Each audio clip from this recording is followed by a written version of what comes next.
강의를 시작하겠습니다.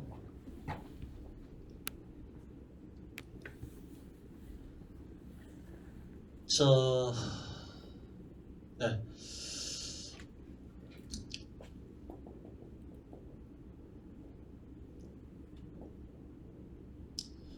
자, 수성남이라고 하는 것은 수학과 성경의 특별한 만남. 그래서 수학이라는 언어를 통해서 성경을 어떻게 전하는지요. 자, 그래서 우리는 그 수학을 가르치면서도 수학이라는 언어를 통해서 또 성경까지 같이 출발하려고 합니다. 자, 그러면 먼저요. 우리가 교육이라고 하는 education. 자, 우리가 교육이라는 이 교육이 어떤 의미일까요? 자, 되게 보니까 교육 그러면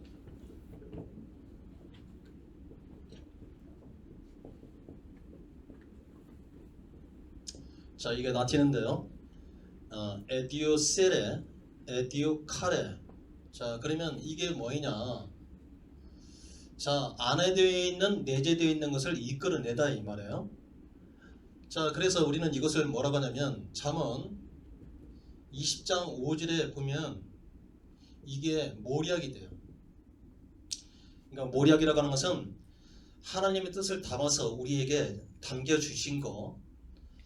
근데 명철한 자만이, 하나님을 아는 자만이 그 모략이라고 하는 것을 이렇게 길어낸대요. 자, 그래서 일단 각자 우리를 통해서 하나님께서 뜻하신 바가 뭔지를, 그런데 우리는 이 모략을, 자, 우리들의 자녀에 대한 하나님의 뜻이 뭔지를 모르고 우리는 뭐냐면 내가 이루지 못했던 거, 아니면 지금 시대에 우리 자녀들이 어떻게 하면 남들보다도 더 많은 돈을 벌을까, 오직 그 통로로만 교육을 완성시키려고 합니다. 네. 그러면 자기들이 뜻하지 않은 바를 또 걷는 자도 있어요. 저 또한 저는 원래 이제 어릴 때부터 수학을 좋아했는데 대개 보면 부모들은 어떻게 하면 저와 달란트와 다르게 법대를 가게 한다든지 아니면 육사를 통해서 군인을 가게 하겠다는, 저도 원래 그랬어요. 그런데 저는 이제 이 수학을 전공하고 수학을 계속 가르치는 입장에서 39년째 강의를 했거든요. 그래서 이제 목회자가 되고 또 신학 교수가 되어가지고 올해가 저 또한 2023년이 원년이에요. 이제는 학원에서 강사로서의 돈을 받고 강연한 것이 아니라 우리가 교회학교를 위해서 다음 세대, 다른 세대로부터 어떻게 하면 이 다른 세대가 있는 다음 세대가 될 수 있을까? 다른 세대가 아니라 우리의 믿음을 잇는 다음 세대가 될 수 있을까? 자, 그렇다고 하면 교육 체계부터 바꿔보자. 그래서 우리는 우리에게 하나님이 담겨주신 그 모략이라고 하는 그릇에 하나님의 뜻이라고 하는 뜻이 어떻게 담겨져 있는지 그것을 길어내야 된다는 거예요. 근데 명철한 자라고 하는 하나님을 아는 자의 한에서만 그 모략을 길어낸대요. 그런데 대개 보면은 그 모략을 길어내지 않으면 그릇 속에 담겨 있는 하나님의 뜻을 알지 못하면 자기들의 뜻을 세우려고 출발하고 있어요. 예. 그래서 이번에 보니까 서울대, 연대, 고대 수시 합격하는 애들이 3분의 1이 등록을 안 했어요. 왜 그랬을까요? 졸업해봤자 취직이 안 되는 거예요. 의대는 절대 미등록 등록 한 명도 없어요. 이게 지금 실태라고요. 저 또한 목회자고 교수이지만 자식들에 관해서는 졸업을 하고 나서 논다? 용납할 수 없잖아요. 졸업을 하고 나서 그들이 바로 취직할 수 있는 길이 뭔가를 생각하게 될 거라고요. 예. 그러다 보니까 서울대, 연대, 고대마저도 어떻게? 3분의 1이 미등록됐더라는 말이에요. 그러면 자, 우리가 세상을 살아가는 하나의 통로로서만, 도구로서만 우리가 교육을 해야 되느냐? 아니다는 거죠. 자, 시편 127편 3절을 보니까 우리들의 자녀라고 하는 자녀는 대개 보면 우리들의 소유다 아니라고요. 하나님이 주시는 자, 기업이요 상급이라고 하는 거예요. 그러면 하나님의 것으로 우리에게 주신 것이다, 자녀는. 그래서 그 자녀라고 하는 이 세상의 부모들은 하나님을 대신하는 대리자다. 이렇게 말하고는 하잖아요. 그렇다면 여기서 출발했다고 한다면 우리는 그러면 그들을 어떻게 교육을 시켜야 되느냐. 에베소서 6장 4절에 보니까 오직 이게 오온이에요. 오직 주의 교훈과 그러니까 하나님의 말씀으로 이것을 양육하라는 말이 있어요. 양육하라는 말은 곁에 서서 대리자인 부모가 곁에 서서 되풀이하고 반복해서 말하다 이런 뜻이거든요. 이게 성경적인 교육인 거예요. 자녀에 대한. 근데 우리의 지금 교육과는 어떤 것입니까? 내가 취직을 잘해서 잘 먹고 잘 살고 남보다도 높은 위치에 사는 것으로 모든 교육 체계를 그것을 뭐라고 하냐면 스펙이라고 하죠. 스펙을 쌓는 거예요. 그런데 그 스펙을 쌓을 때는 어떻게 되냐면요. 이렇게 되는 거예요. 이것은 뭐라고 하냐면 적분상수라고 하는 거예요. 그러니까 이 적분상수라고 하는 것은 알지 못한다 그 말이에요. 그러니까 하나님의 시종을 헤아리지 못한다라고 이렇게 해석할 수 있어요. 우리가 내 힘으로 모든 것을 쌓는 것 같지만 요 시에 의해서 어떻게 이 값이 틀려졌다 그 말이에요. 근데 이것은 적분상수로서 알지 못하는 대상이라고요. 그런데 알지 못하는 대상을 우리는 어떻게 기어이 싸가지고 알지 못하는 대상으로 내가 가는 길을 갈 수 있다? 절대 갈 수 없는 거예요. 수학이라고 하는 것은 명확하고 명확한 길이 부딪혀서 더하고 빼고 곱하기 나눌 때만 명확하다고 얘기할 수 있는 것이 정답인 거예요. 네. 자, 그래서 이 자체를 가지고는 우리가 어떻게 이것을 알지 못하기 때문에 그러므로 말미암아 우리의 삶의 값이 굉장히 요동치는 거예요. 어떤 사람은 이것이 어마어마한 큰 양수값이기 때문에 삶의 값이 전부 다 양수값으로 나와. 어떤 사람은 죽으라고 이러지만 왜 이것이 양수값이 아니라 양수값이란 말은 무슨 말이에요? 더해지는 값이다 이 말이에요. 음수값은 자꾸 노력을 하더라도 이게 낮아지는 값이 된다는 뜻이에요. 왜? 이것을 모르기 때문에 그렇다 이 말이에요. 그렇다면 우리는 크게 하나님께서 우리 자녀들에게 당신의 뜻이라고 하는 모략을 어떻게 담아주셨는가. 그렇다면 하나님의 우리의 자녀들이라고 하는 것은 하나님의 기업이요 하나님의 상급이라고 하는 그 자녀들은 오직 주신 분의 말씀대로 그들을 양육해야 된다. 그래서 끄집어내고 그 끄집어낸 것을 어떻게 말씀으로 다듬어 주는 것이 진정한 교육이다. 그래서 이거부터 우리가 교육에 대한 목적이 뭐이고 교육이라는 것이 진정 뭐일까? 아마 세상적인 어떤 세미나를 통해서 교육이 뭐냐고 물어본다고 한다면 이렇게 대답 안 해요. 그래서 우리는 성경적인 교육이 뭐냐고 물어볼 때는 반드시 이야기를 해야 되는 거예요. 그래서 우리 자녀들은 절대 내 소유물이 아니다. 하나님 것이다. 우리는 단지 대리일 것이다. 대리자다. 그런데 저 또한 목회자의 길로 가지 않았을 때는 어떤 생각이 우선했다고요? 내 자식들은 내가 마음대로 할 수 있다고 하는 소유로 생각했다고요. 그렇지만 그들을 통해서 말씀을 통해서 내 소유가 아니구나. 나는 단지 대리자구나. 그렇다면 그들을 어떻게 하나님의 말씀으로 그들을 어떻게 양육해야 되겠구나. 그래서 이끌어내서 다듬어 주는 것이 교육이다. 그런데 제가 지금 프린트본을 주는 것처럼요. 어떤 수학이라는 문제가 있는데 그 문제는 반드시 정답으로 가기 위해서는 수학 문제가 있는데 이것이 정답으로 가기 위해서는 우리는 지금까지 어떻게 가느냐 많이 풀었다는 것으로 기억을 통해서 가려고 했어요.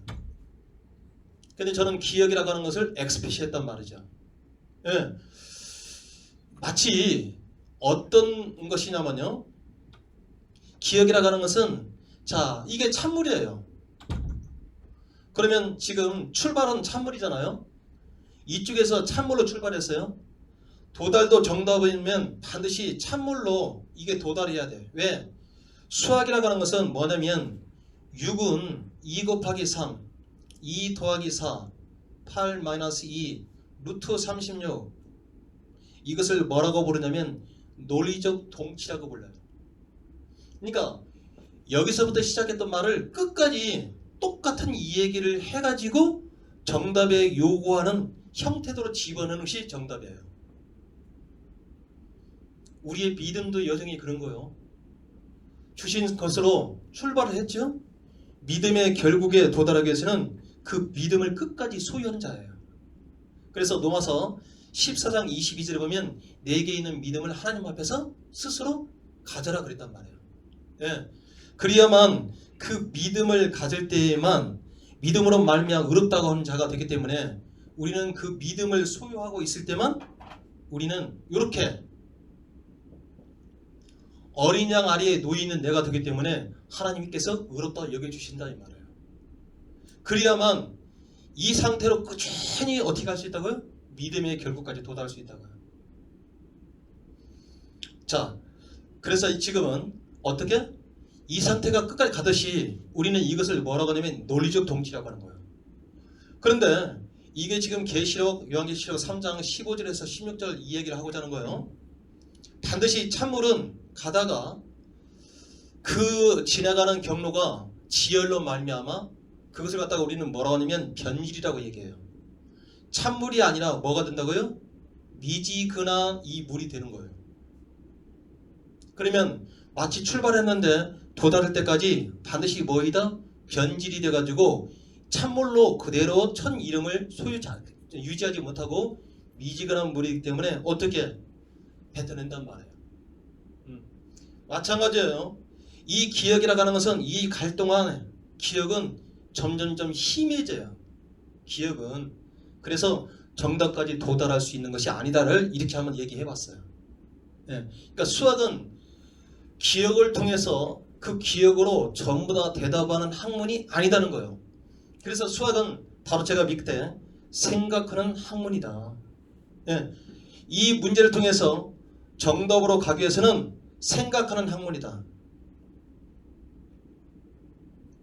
출제자가 이 문제를 통해서 답이라고 하는 것을 어떤 형태로 답으로 이래야 되는지를 생각해봐라. 그거를 뭘로?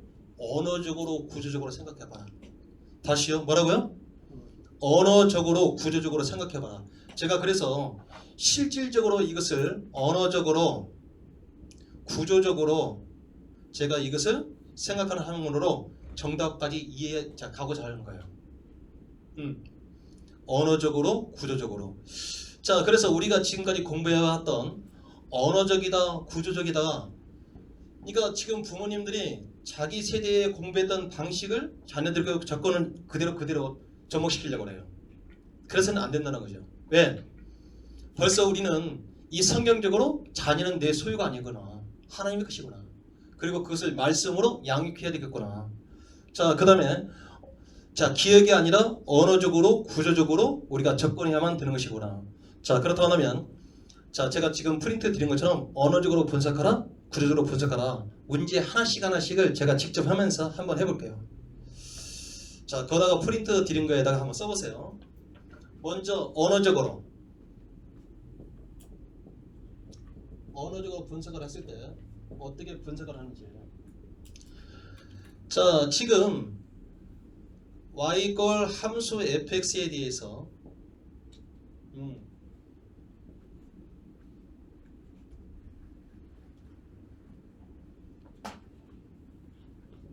자, x보다 크지 않은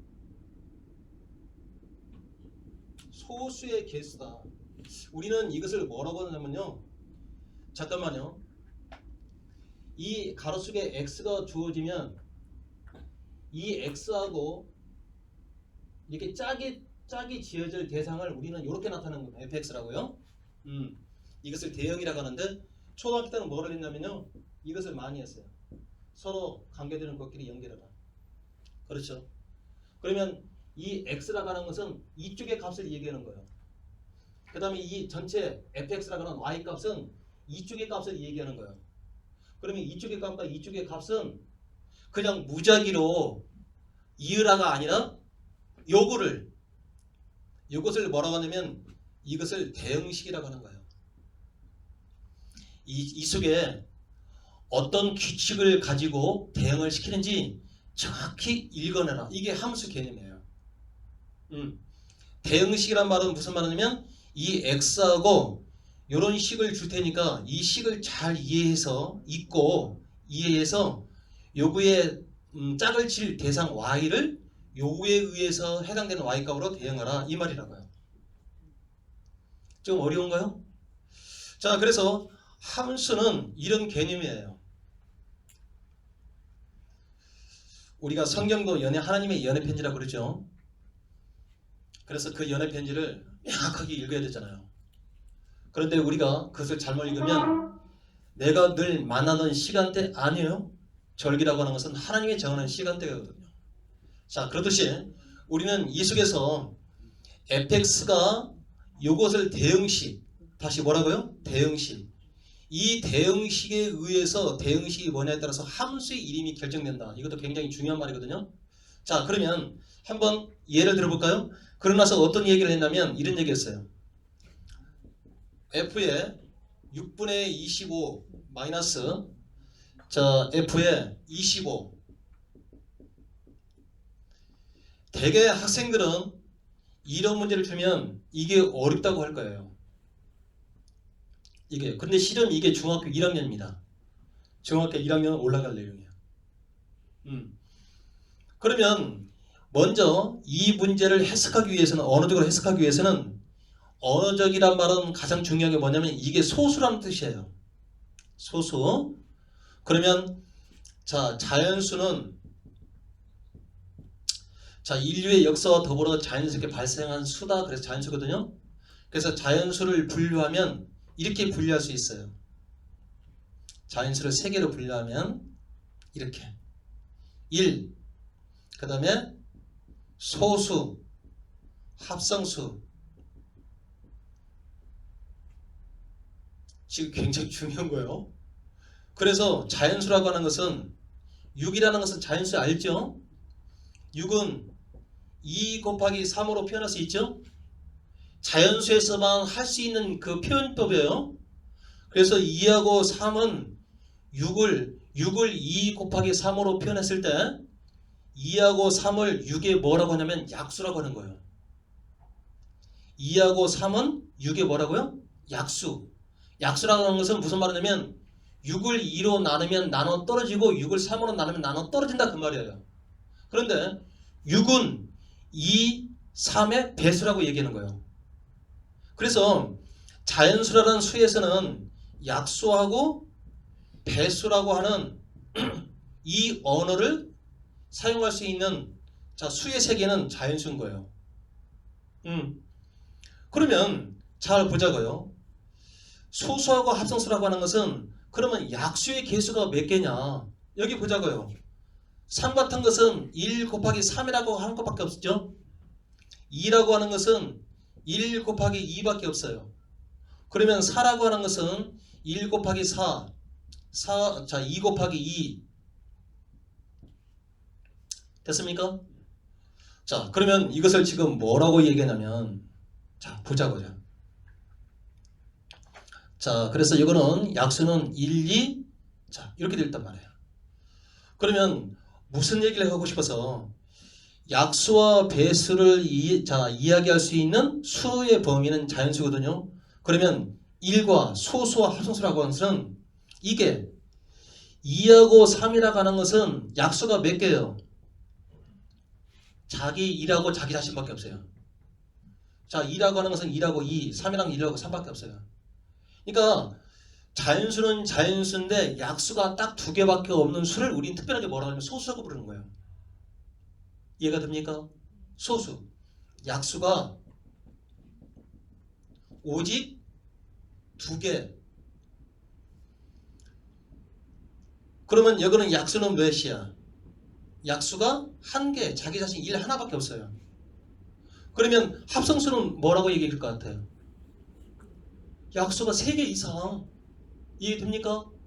그래서 약수가 3개 이상인 자연수를 특별하게 뭐라고 부르자? 합성수라고 부르는 거예요. 약수가 2개밖에 없는 수를 자연수를 뭐라고 부른다? 소수라고 부르는 거예요.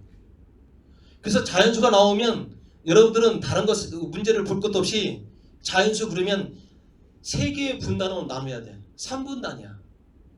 예?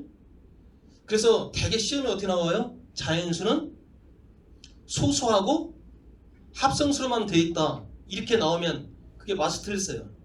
틀렸단 말이에요. 예? 이게 반드시 자연수는 뭐예요? 소수하고 합성수뿐만 아니라 그 안에 뭐가 있어야 된다? 1까지 이렇게 집어내야 자연수가 되는 거예요. 이게 시험 문제예요. 그래서 중학교 1학년 들어가면 반드시 그것을 물어보는 거예요. 이해됐습니까? 그러면 자연수는 자연수인데 한번 소수가 약수가 2개밖에 없는 소수를 한번 얘기해 보자고요. 그러면 1 안 되죠. 2 3 4 안 돼요. 5 6 안 되죠. 7 8 9 10 11 13 14 15 16 17 19 이 정도는 바로바로 나와야 돼요. 이렇게 됐습니까? 그러니까 중학교에 가셔가지고 이 정도는 바로바로 나와야 돼. 그 다음에 24, 25, 26, 27, 28, 29가 되겠죠? 이 정도는 아셔야 된다 그 말이에요. 그러니까 그렇잖아요. 이 문제의 언어적이라고 하는 것은 전체를 보는 것이 아니라 이 소수가 포커스다 이 말이에요. 응? 소수. 그래서 자연수라고 하는 것은 어떻게? 자, 인류와 더불어서 하나님이 창조하실 때 카운팅을 할 수 있는 자연스럽게 카운팅을 할 수 있는 그 능력을 주시면서 만드는 것이 자연수란 말이에요.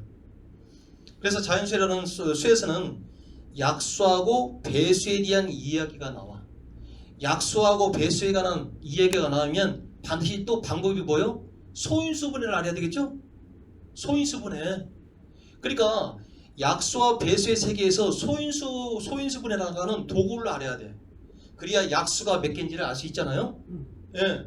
그래서 약수, 배수, 소인수분해 딱 그 3개만 뭉치면 자연수에 대한 모든 내용을 커버할 수 있어요. 자, 그러면 여기 보자고요. 아니 굉장히 쉬워요. X보다 크지 않다는 말은 크지 않다는 언어를 잘 알아야 돼. 크지 않다는 말은 무슨 말이야? 작거나 같다 이 말이죠? 크지 않다는 말은 작거나 같다. 그러니까 전부 다 이것은 국어적인 형태로 언어를 분석해야 된다는 뜻이에요. 그래서 크지 않다는 말은 작거나 같다. 그러니까 수학이지만 이런 언어를 알아야만 할 수 있다는 거예요. 그러면 여기 보자고요. 거구의 개수가 X값이 주어지면 X보다도 크지 않은 작거나 같은 소수의 개수가 몇 개냐? 만약에 2개면 2개라고 쓰면 이게 답이에요. 그러면 6분의 25요. 야는 4.xx가 되겠죠. 그러면 잠깐만요. 이것은 지금 뭐예요? 이건 x값이죠. 그러면 어디다 대냐면 4.xx니까 여기에 있는 x값이 되겠죠. 그렇잖아요. 여기를 기준 삼았을 때 작거나 같다는 말은 무슨 말이면 요 왼쪽에 있는 자 소수의 개수가 몇 개예요? 2개잖아요. 그러니까 이거는 뭐라고 써야 돼? 이거는 2라고 써야 돼. 2라고 써야 돼. 그러면 이제 물어보자고요.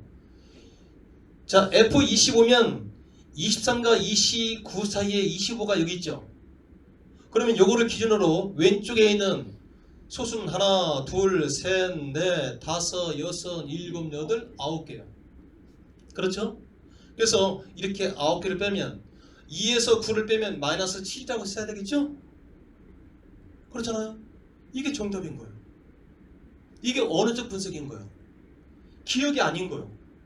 그러니까 자 이것을 뭐라고 했어요? 대응식. x값이 주어지면 내가 그 x값과 짝을 지을 수 있는 대상을 이렇게 출제자가 이렇게 주어준 거예요. 그런데 만약에 이 식을 모르면 내 진정한 짝이 누군지를 어떻게 엉뚱한 대상을 택할 수가 있단 말이에요. 이것을 정확히 아는 자만이 그 내가 사랑의 큐피드 화살을 정확하게 상대방에 날릴 수 있잖아요. 그거라고요. 그렇지 않으면 엉뚱한 자를 날려요.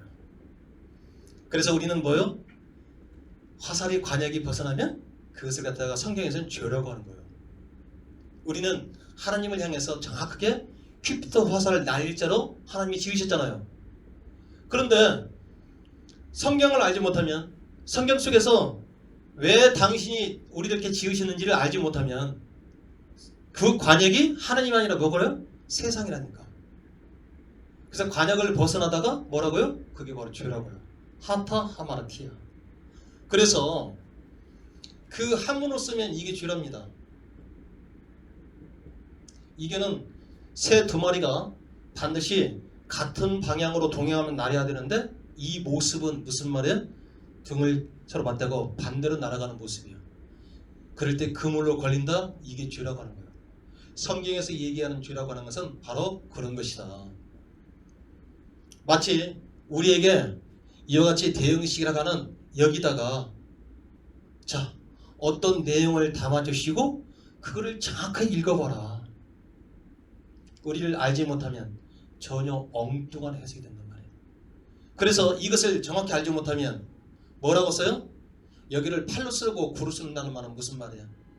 출제자가 제시한 이 대응식이라고 하는 것을 정확하게 깨닫지 못했다. 그러면 수학이라고 하는 것은 이렇게 언어로 읽어서 그거를 풀이를 쓰고 읽고 풀이를 하라고 하는 것이 수학인 거예요. 그런데 뭐라고요? 전부 다 기억을 동원시킨단 말이에요. 그러면 어떤 현상이 벌어져요? 5월달, 6월달, 7월달은 은행나무가 녹색이란 말이죠. 그런데 출제자는 엉뚱한 11월달에 문제를 은행나무를 내면 노란색이 됐잖아요. 그러면 학생들은 뭐라고 하죠? 공부는 죽으라고 했는데 선생님이랑 공부가 하나도 안 나왔다. 그리고 우리 선생은 실력이 대단히 없다. 찍지 못했으니까. 그 말이 아니잖아요. 우리의 모든 교육의 형편들이 전부 다 그런 식이란 말이에요. 그래서 이것을 깨트리자. 그리고 곳곳에 숨어있는 하나님의 모든 만물에는 로마서 1장 19절 20절 보면 하나님의 영원하신 능력과 신성이 그 만물에 보여질 때임이에요. 그것을 쉽게 얘기하면 모든 만물은 하나님의 지분이 가득하대요. 여기 속에서도 우리가 어떻게 그냥 수업뿐만 아니라 이 대응식에 숨어있는 이것을 찾는 방법을 통해서 굳이 성경에서 나타내고자 하는 그분이 누군지를 우리를 알아내는 것처럼 그게 그래서 뭐라고요? 사랑의 편지라고 그러잖아요. 연애 편지라고 하잖아요. 저 또한 이것을 그 연애 편지라는 것을 잘 써가지고 자기야 몇 시에 만나자고 하는 얘기도 할 수 있어요. 만약에 이렇게 제가 바꿔볼까요? 아니 쉽다니까요. 이렇게 얘기할 수 있어. F25 사랑하는 여인이 이런 시간표를 주고 자기야 요거 이해하면 내가 지금 여자하고 이렇게 만나는 시간대야. 에? 그러니까 우리가 늘 만나던 장소에서 근데 그 시간에 오후에 만나야 되거든. 그러니까 우리가 늘 만나던 장소에서 그 시간대로 우리가 읽자 만나자 이렇게 지금 편지가 왔단 말이에요. 근데 너무나 그 남자친구가 막 흥분했던지 그래? 그냥 쑥 입고 늘 만났던 5시에 가서 나갔어. 오후 5시에 늘 만나던 아니 5시에 기다렸는데 1시간 돼도 안 올 거야. 그래 나는 10분만 더 기다릴게. 10분이 돼도 안 온 거야. 그 사랑하는 여인이. 그래서 단단히 삐져가지고 그냥 집으로 돌아가 버렸대요. 그래서 이제 여자친구는 이 시간 장소들에 왔어요. 자기 남자친구가 없는 거요. 자기야 내가 몇 시에 만난다니까 알았어. 그랬더니 우리가 늘 만났던 5시에 만나자고 그랬잖아. 잘 읽어봐. 7시에 만나자고 그랬잖아. 그래서 여자친구가 뭐라는 줄 알아? 자기야 내가 보니까 여기에 주어진 이것을 이해하지 못했구만. 오늘부터 나한테 개인지도 받아. 그렇지만 제가 이렇게 얘기했지만 우리의 믿음 생활도 마찬가지입니다. 우리가 늘 해왔던 식으로 그날은 하나님께서 절기라고 하는 모에드, 하나님이 특별하게 만나고 싶었던 어떤 시간대가 있을 거 아닙니까? 그거를 주신 거예요, 우리한테. 근데 우리는 늘 해왔던 식으로 그거를 이해하지 못하고 그냥 그래서 시간대가 틀렸다는 것이지. 우리 시간대가 아니라 상대방의 시간대에 맞춰서 나가야 되잖아요. 근데 우리는 그것을 알지 못한다니까. 네. 그래서 특히 남자친구, 여자친구를 사귀기 위해서는 일단 저에게 물어보고 이 연애 편지를 보내가지고 정확히 답을 할 아들은 여자친구가 삼아도 좋고 남자친구가 삼았으면 좋겠어요. 근데 만약에 이 7이 안 나온다면 조금 생각을 해봐야 돼. 그래도 제가 왜 7이라고 하는 거예요? 이것은 완전 수이기 때문에 그렇다는 거예요. 그렇죠? 그래서 이와 같이 우리가 다양하게 이 말을 덧붙여서 얘기할 수도 있어요. 오늘 이 지금 강의한 것이 쉬워요, 어려워요? 쉽다니까. 그리고 재밌단 말이에요. 완전히 이 우리가 암기라는 틀을 부셔버리자고요. 아니 제가 39년 동안에 39년간 속된 말로 강남을 휘젓고 다녔다니까요. 강남을. 그래서 이동화 목사와 수학이라고 하고 딱 이것을 검색만 딱 하면 그냥 도색이 될 거예요. 제가 이 말을 굳이 하고 싶지 않은데 왜 했냐? 그만큼 이쪽 분야의 전문가 중에 전문가가 왔다는 거예요. 근데 그 전문가가 목회자가 됐지? 신학 교수지? 하나님의 관점으로 얼마나 잘 가르치겠냐고 말이에요. 그래서 그 구조를 완전히 바꿔버리자. 그러면 하나님 말씀도 하나님의 말씀은 오직 교훈과 훈계로 양육하는 그 시간대가 되면서 부모들이 원하는 그들이 어떻게 갈 수 있다니까요. 그것을 하겠다는 거예요. 그것이 우리 평택 제일감력교회가 됐으면 좋겠어요. 이게 호스트가 돼서 우리 담임 목사님께서 여기다 딱 이렇게 기둥을 세워주시면 좋겠어요. 우리 안산에서 오면 제가 55분밖에 안 걸려요. 아, 널널하지. 그러면 진짜 주말마다 꽉꽉 채워가지고 가르치면, 아니 여기서 서울대에 있는 고대를 12명 못 보낼 것 같아요? 아, 보낸다니까. 왜? 제가 안산 청소년 수련관에서 보냈다니까요. 그러다 보니까 청소년 수련관 예산 편성을 무지무지 가져가겠죠. 아니 안양 청소년 안양 수련원 소년원에서 74명의 학생들이 검정수를 받는데 71명을 합격시켰다니까요. 아, 걔네들은 속지 말해서 마이너스 3 더하기 5도 모르는 애들이 있다니까.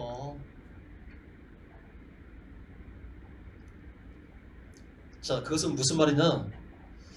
전문가만이 할 수 있는 거예요.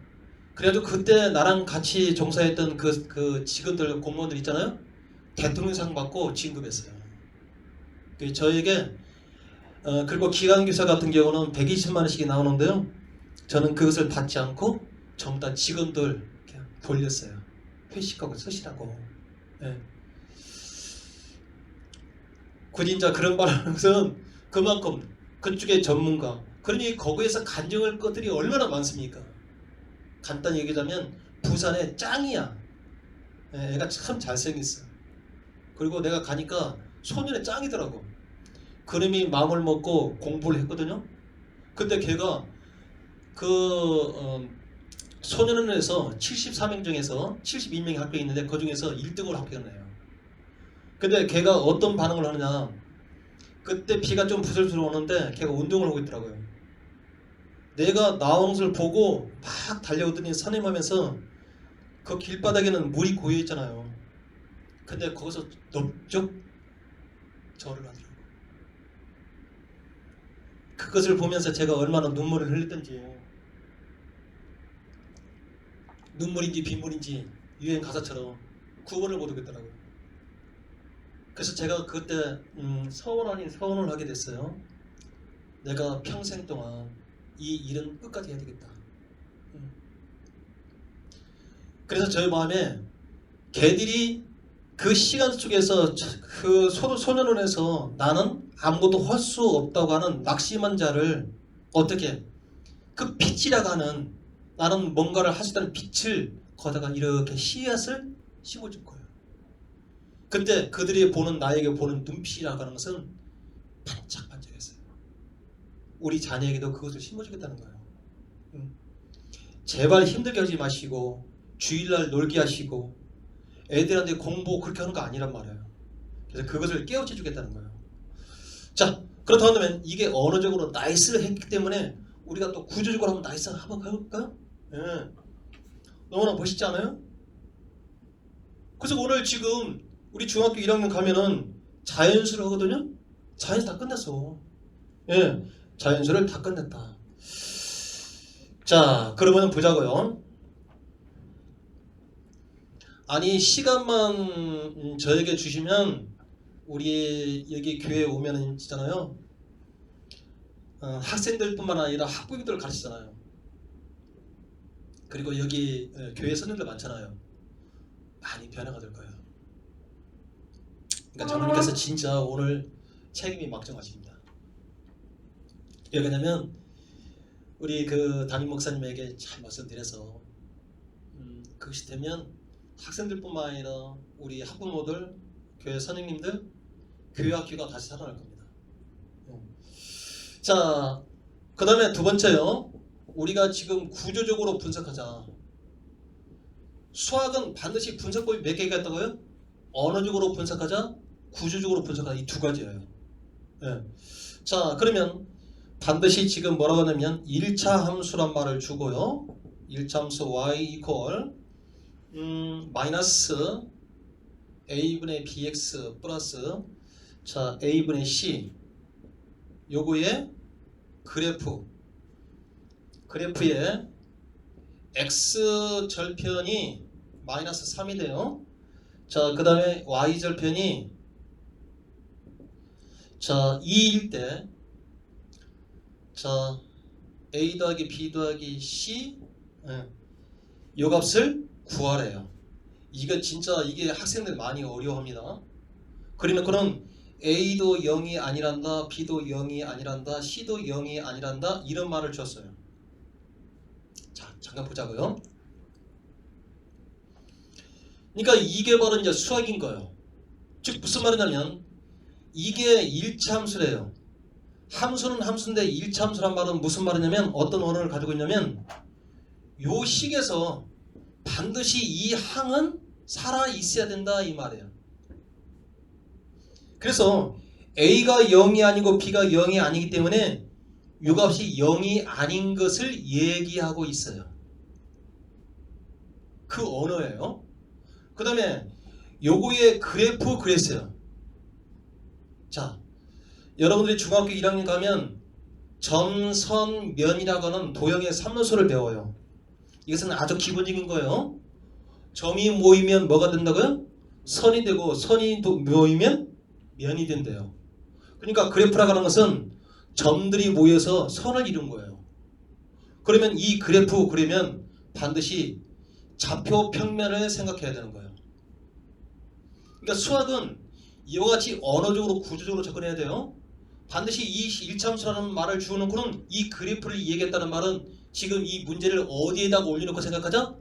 좌표 평면에다 올려놓고 생각해야 된다. 이 언어를 여러 개 붙인 거예요. 그러니까 수학은 지문에 전부 다 풀이가 다 있어요. 이정표가 있단 말이에요. 근데 이것을 그냥 어떻게? 그냥 한번 쑥 읽고 내가 그 문제를 풀었느냐 풀지 않았느냐 기억에다가 자꾸 주파수를 맞춰. 이거 언제 풀었지? 아니 기억이라는 주파수가 아니라 언어적으로 구조적으로 주파수를 맞추라는 뜻이야. 자꾸 기억에다가 주파수를 맞추려고 그래. 근데 그 기억은 어떻게 된다고요? 서서히 옅어진다고 했잖아요. 잘 보자고요.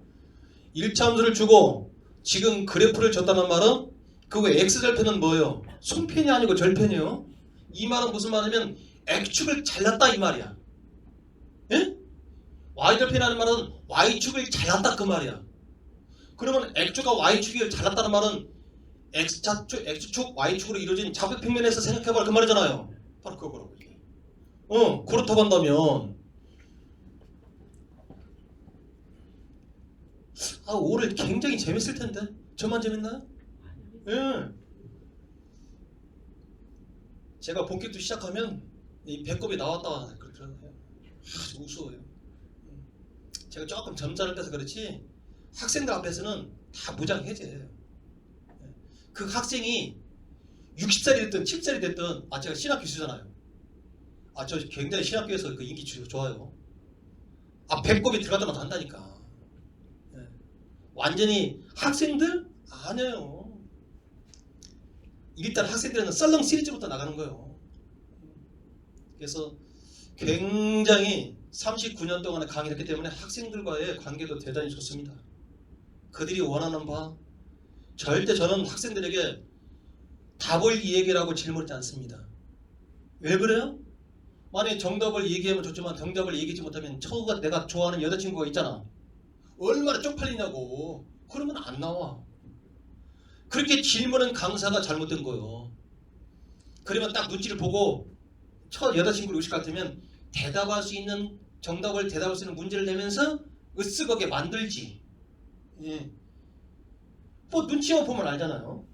그게 강사고 그게 바로 선생이란 말이에요. 학생들을 기죽이지 않는 거. 자, 그러면 이것을 어떻게 하냐? 일단 x절편이라고 해서 x축을 끊는 점, y절편이라고 해서 y축을 끊는 점이라고 했죠? 그러면 반드시 학생들은 이 글을 읽고서 이 좌표평면을 이렇게 쫙 그리는 거예요. 이렇게.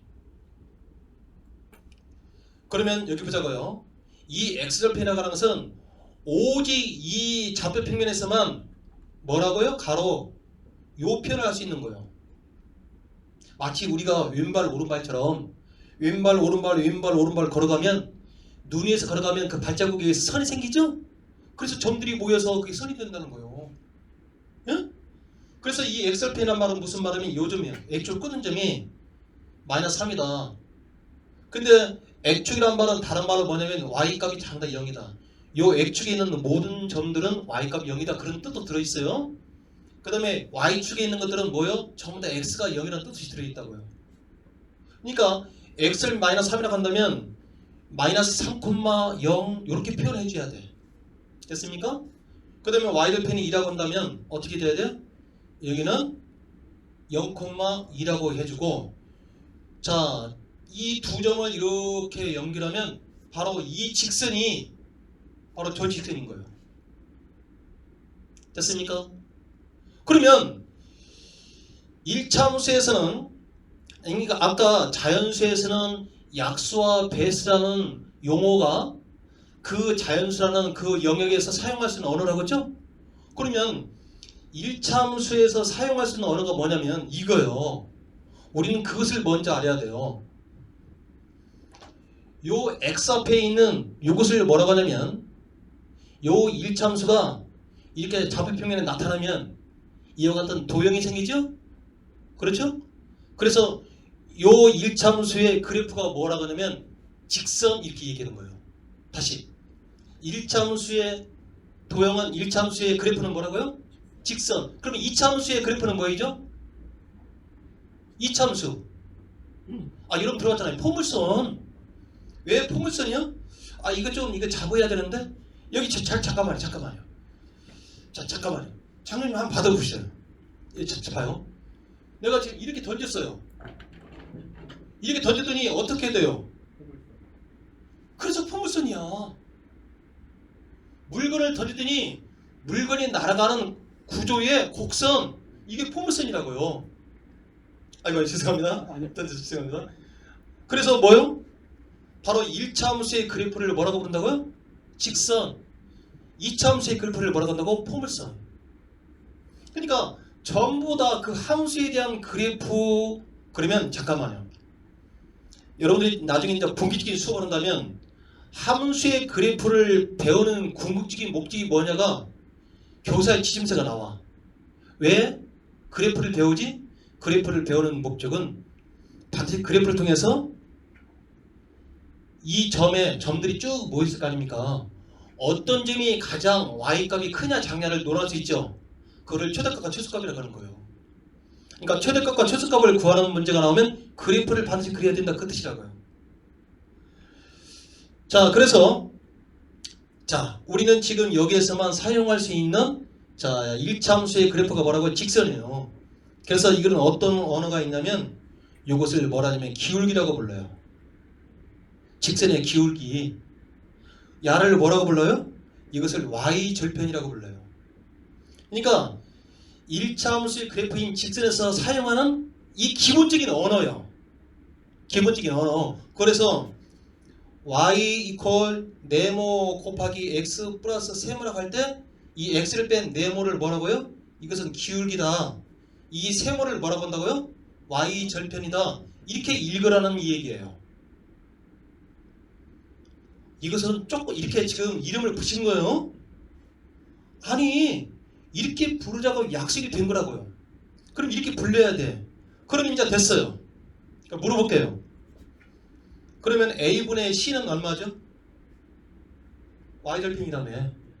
됐어요? 그러니까 y가 y분의 c가 2라는 뜻이야. 됐습니까? 오케이. 그러면 보자고요. 여기서 제가 뭐 델타 x나 델타 y 그거 절대 사용하지 않더라도 어떻게 할 수 있냐면 y 이퀄 마이너스 a분의 bx 플러스 a분의 c가 얼마예요? 2지요? 2야. 근데 요 직선 위에 x가 3이면 y가 0이죠? 이 말은 무슨 말이냐면 x라는 자리에다 마이너스 3을 집어넣으면 y값이 0이더라 이런 얘기를 할 수 있는 거예요. 그래프상에서는. 이해됐어요?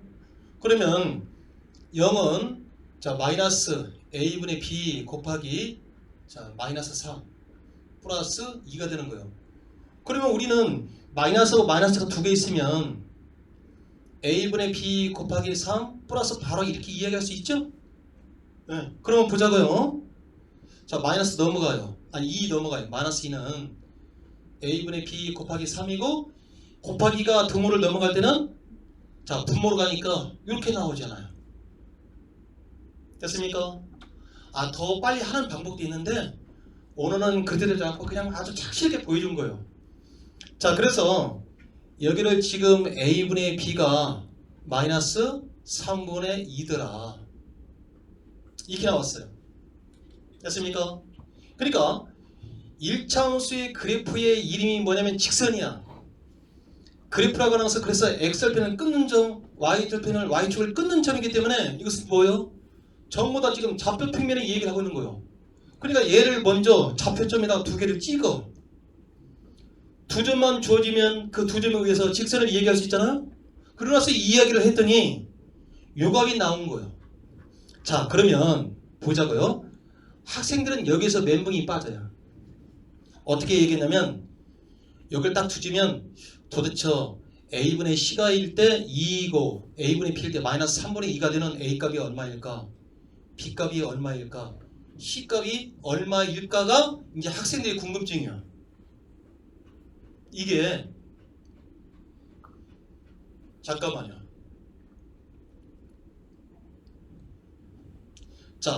우리가 6분에 살아가는 분수값을 필요하면 분모 분자를 2로 나눠가지고 3분의 2라고 할 수 있어 없어요? 그러니까 분수식은 이게 분수의 아름다움인 거예요. 이와 같은 짓을 자유자재로 할 수 있는 거예요. 내가 필요에 의해서.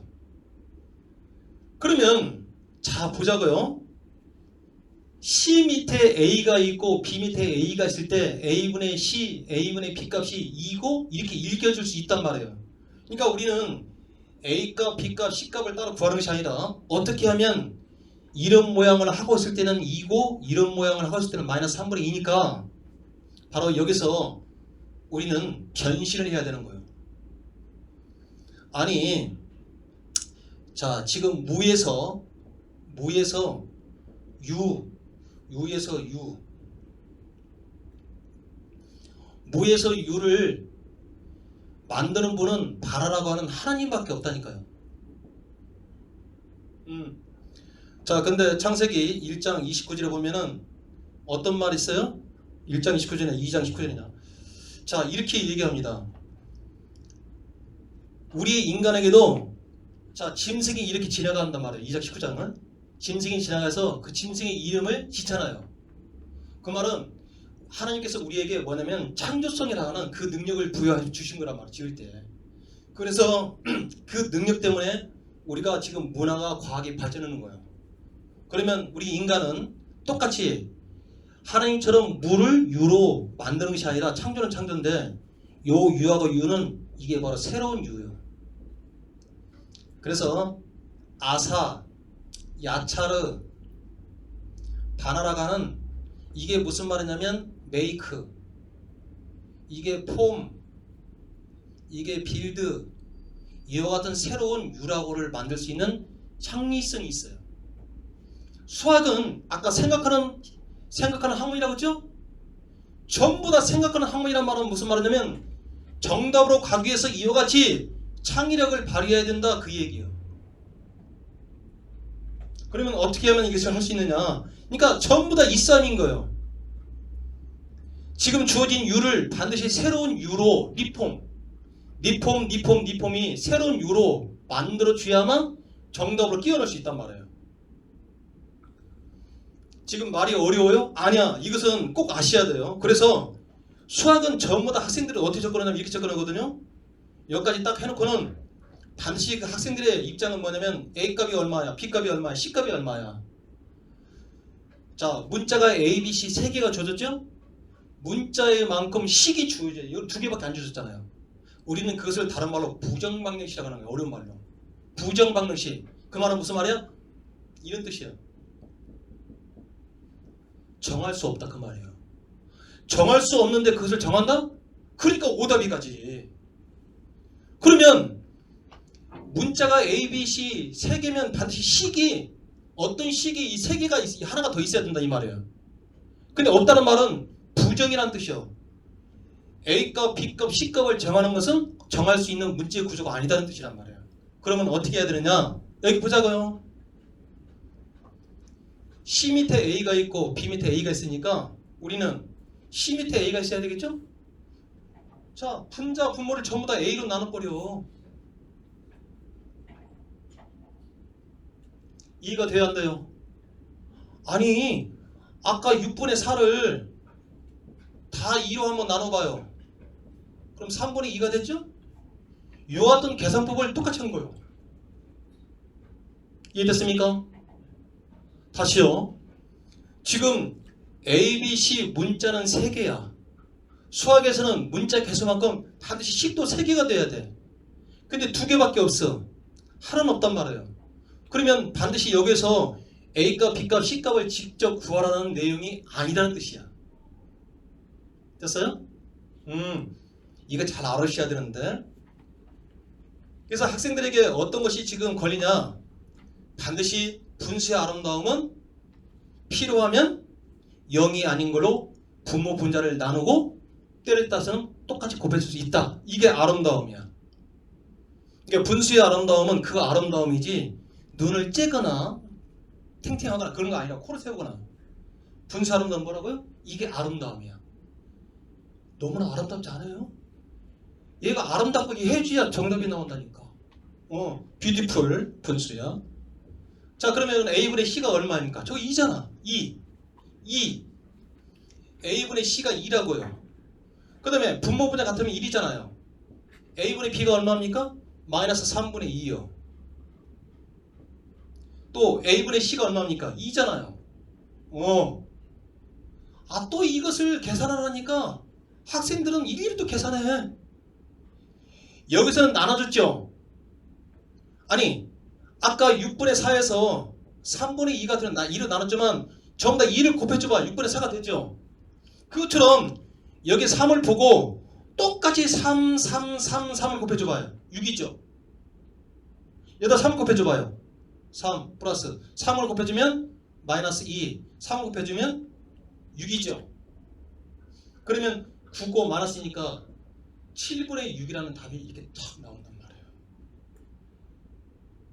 우리는 제가 이렇게 강의할 때 학생들이 반응이 뭐 어떻게 나오냐면 아주 좋아 이렇게 나와요. 어디서 듣던 목소리 같아요. 아주 좋아. 오늘 강의 어렵습니까? 어렵지 않을 텐데. 어렵지 않을 텐데. 나는 그래서 지금 이것을 암기라고 하는 통로를 삼아서 희미해지는 암기법이 아니라 언어적으로 구조적으로 접근했더니 출제자가 요구하는 답에 내가 서 있더라. 그러면 나의 점수표가 어떻게 되겠어요? 이게 나오지. 이게 그래서 자 디모데후서 2장 5절에 보면 반드시 어떤 경기를 하는 자가 있대요. 디모데후서 2장 5절 보면 그러면 경기하는 자는 이 경기 속에서 적용되는 어떤 룰이 있어. 규칙이 있단 말이야. 이 규칙이 뭔지를 반드시 숙지해야 돼. 그 다음에 그 숙지한 것을 준수해야만 되는 거예요. 그래야 승리자의 관을 얻을 수 있다는 거예요. 우리는 수학에서는 뭐예요? 그게 정답인 거예요. 반드시 이 문제 속에서 어떤 룰이 있단 말이에요. 그 룰을 준수하고 반드시 숙지해야 하고 준수할 때만 이 자리에 도달할 수 있는 거예요. 어떻게? 정답으로 도달하기 위해서는 반드시 우리는 이것을 또 뭐라고 그래? 주관적이 아니라 객관적이다. 주관적은 뭐요? 내 마음대로예요. 그러면 내 마음대로 글을 쓰면 정답으로 갈까요? 오답으로 갈까요? 그렇다면 내 인생의 주인은 누구죠? 하나님이죠? 그러면 내 방식대로 살다 가면 우리 문제에서 내 방식대로 쓰다 보면 오답으로 가죠? 그러면 내 방식대로 살아갔을 때 나의 삶의 끝자리는 어떻게 될까요? 오답인 것처럼 우리도 거기에 어마어마한 메시지가 있죠? 네. 하나님의 질서대로 이 세상을 살아간다고 한다면 이 문제에서 철저하게 객관적인 상태에서 간다고 한다면 이 자리에 놓을 수 있는 것처럼 우리 또한 하나님의 말씀에 순종하는 삶의 연속이 된다고 한다면 그의 삶의 끝자리는 믿음의 결국이라고 하는 베드로전서 1장 9절입니다. 영혼 구원의 자리에 이를 수 있다. 오늘 강의는 여기서 마치겠습니다. 자, 감사합니다.